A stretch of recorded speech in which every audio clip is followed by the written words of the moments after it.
What's up, everybody? Happy Monday. Welcome back. We're here with some more NFL DFS picks and lineup advice for tonight's single game showdown slate. Monday Night Football divisional matchup Saints versus the Bucks. Welcome. I'm Brian Jester, co-founder here at Occupy Fantasy, single game $1 million winner. Here to give you everything you need to win tonight's showdown slate on FanDuel and DraftKings. In these videos, if you haven't seen them before, we talk about the injuries that impact the slate, low risk, high risk lineup construction tips, FanDuel DraftKings strategies, general tips to help you win all of those contests. Before we get started, make sure you are subscribed to the channel. Get notified when we go live, upload any new videos. Give us a thumbs up. Lets others know that you like these videos. Helps others find it. Lets us know to continue making them. Any questions, comment on the video. We'll happily get back to you before the slate starts tonight. So, Saints, Bucks, let's talk about the injuries.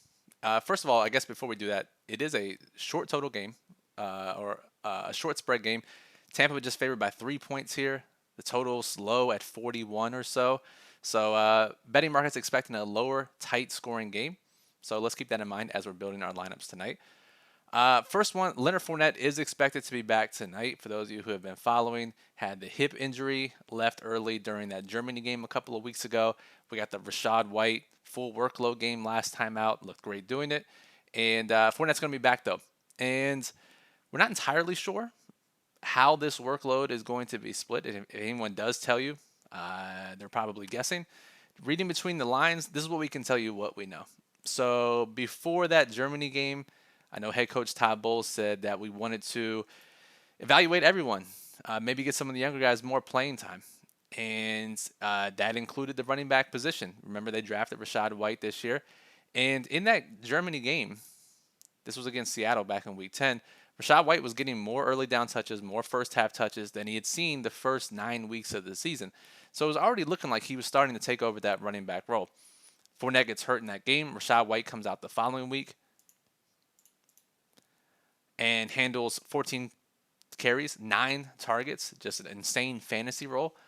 But Fournette is back tonight.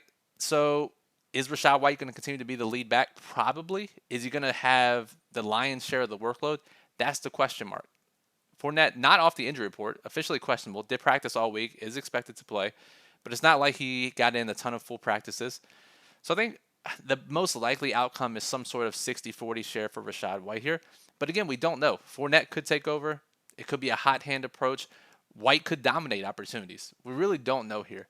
So let's keep that in mind as we're building. And the sites didn't know what to do with them, so they made Fournette just a little bit more expensive than White on both sites. Over on FanDuel, Fournette $1,000 more. We'll probably see Rashad White get the ownership bump just based on the little bit of salary savings that we do see. All right, scrolling on down, probably the most impactful injury, especially on DraftKings, is Juwan Johnson, the tight end for the Saints, who has had some big fantasy games this year, especially on primetime. He's out tonight. So what that means is we'll get Adam Troutman as the starting tight end at just $1,200. Now, Troutman's not an amazing fantasy player by any means. I mean, just one game over 10 fantasy points. Obviously, that's with Juwan Johnson in the lineup, but he'll get some targets tonight. And the fact that he will get some targets at $1,200 makes him one of the more popular values on the slate. But you know what this also means? And it pains me to say it, and it scares me to say it, but it probably means we see a little bit more Taysom Hill tonight without Juwan Johnson. Whether that's in a pass-catching role, blocking role, wildcat quarterback role, we probably see more Taysom tonight. And at $6,400, the average projection system is, we're well aware. We've had some people ask about Taysom Hill, where he ranks in our model. On a traditional slate, you're just not going to play this guy at tight end when there's so many other options on a classic slate. But in a lower scoring game tonight, a likely lower scoring game, when the starting tight end is out, it's very conceivable that we see more snaps, more opportunities for Taysom Hill. And again, because traditional projection systems are not going to rate him very favorably, he's going to be extremely low owned at his price tag, $6,400 on DraftKings. FanDuel, he is, where is Taysom? Yeah, 10K. No one's going to play Taysom at 10K on FanDuel. So for high-risk contests, certainly can see mixing in Taysom Hill with the hopes that he becomes, or he gains a larger role with Juwan Johnson out of the lineup. Moving on down, Russell Gage expected to return tonight. Been dealing with that hamstring injury basically all season. He'll split wide receiver 3 duties with Julio Jones. Cameron Brate, officially questionable with an illness, but he practiced fully on Saturday. He should be back tonight, splitting tight end snaps with Cade Otton. And that's really it as far as impactful injuries go on the slate for offensive players. Now, on defense, Tampa Bay is missing 3 defensive backs. They're missing their slot corner, Sean Murphy-Bunting. He's doubtful for the game. They're missing their 2 starting safeties, Antoine Winfield included, but they are expected to get Logan Ryan off injured reserve. So, in reality, missing 2 DBs, but the fact that they're missing their slot corner is big news for Chris Olave, who about 2/3 of his routes, at least last week, were out of the slot. Now, if he's facing the reserve corner in the slot, in that slot matchup, very favorable for him, especially in high-risk contests. We already know he has massive ceilings with his high average depth of target, so let's keep that in mind. Defensive injuries often go overlooked, especially on showdown slates, so keep that in mind. Now, let's talk about low-risk contests. 50-50s, double-ups, head-to-heads. Beat half the field. Double your money. All you have to do. Read our showdown guide. It's in the description. We talk about the various strategies there. Play values. Try to lock up all the scoring. So tonight, by doing that, we have Tom Brady, Kamara. We have quarterback, running back. Now the other quarterback, Andy Dalton, to lock up all the scoring, 5,100. We play the value in Adam Troutman, 1,200. 7,100 per player. Very easily can fit this in. The biggest question, obviously, is Fournette or White. Let's see if we put in White, 7,200. Okay, so this is a very interesting slate. Very, very interesting slate. We have a feeling, given the fact that we have so much salary left over, there's a decent chance that the field opts for Godwin or Evans or Olave in one of these spots to capture a ceiling in a lower scoring game. So let's keep that in mind. But again, the fact that you can fit Brady and Kamara and Troutman makes it a very easy low-risk slate. It's just determining who these final couple spots are, where the value lies. And again, we'll go over this in detail in our daily plug, OccupyFantasy.com, so make sure you check that out this afternoon after you watch this video. FanDuel, surprisingly, just as easy. Brady, Kamara, per usual, we have to decide between some of these guys up here. Let's see, Dalton is 13K, 8K per player if we got in both quarterbacks and a running back. If we put in a kicker, that's 7,500 per player. And we could play Landry. We could play Otton, Gage, Julio Jones. Who else? We could drop all the way down and play Troutman here too. So you can actually fit 2 quarterbacks and the top running back and not worry about the running back split, 11 and 12K each, and have a solid low-risk lineup. So low-risk actually looks doable tonight, surprisingly. It's just a little bit different depending on the site that you are playing. And again, I encourage you to check out the Daily Plug, where our writer Bismo will go through the strategies for each site in detail, more in depth than I can go in these videos. Now, high-risk contests is where it always gets interesting. Leagues, GPP satellites, exponential payouts have to beat a lot of people to get a lot of money. A couple different strategies you can deploy tonight based on the site that you're playing. So we expect these top 3 guys, Godwin, Brady, Kamara, to get roughly 20% of the captain ownership in the largest contest tonight. That leaves not a lot of captain ownership for these other players down here. So for me, the easiest way and the riskiest way, obviously, is to not play one of these 3 at captain. I already talked about the Olave angle. So playing Chris Olave at captain, could he be the highest scorer on the slate? Yes, we've seen it on a few showdown slates already, a few single games where he's been the highest scorer. So you play Chris Olave, that's an easy way to get different. Andy Dalton as the underdog quarterback, we've seen it before. We saw that Arizona game. He is not going to be popular as a quarterback.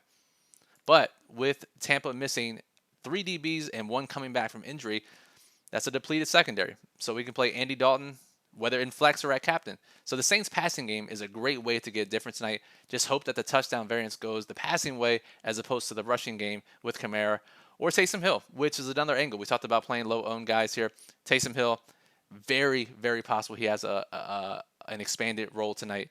So playing Taysom Hill is another way to get different. Because it is a 3-point spread, the final angle we'll discuss here is playing these super stacks, these mega stacks, onslaughts, whatever you want to call it.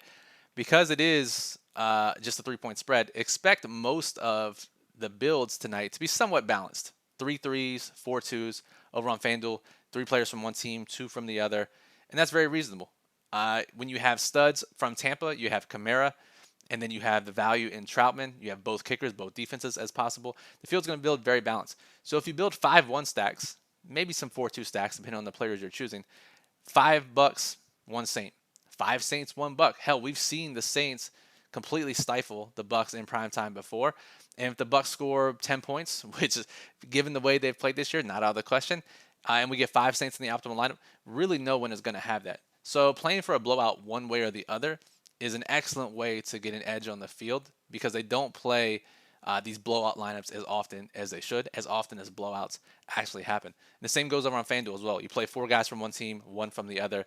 It goes way underplayed on slates where the spread is super tight. And I know this year that games have the lowest margin of victory, lowest average margin of victory that we've seen in quite some time.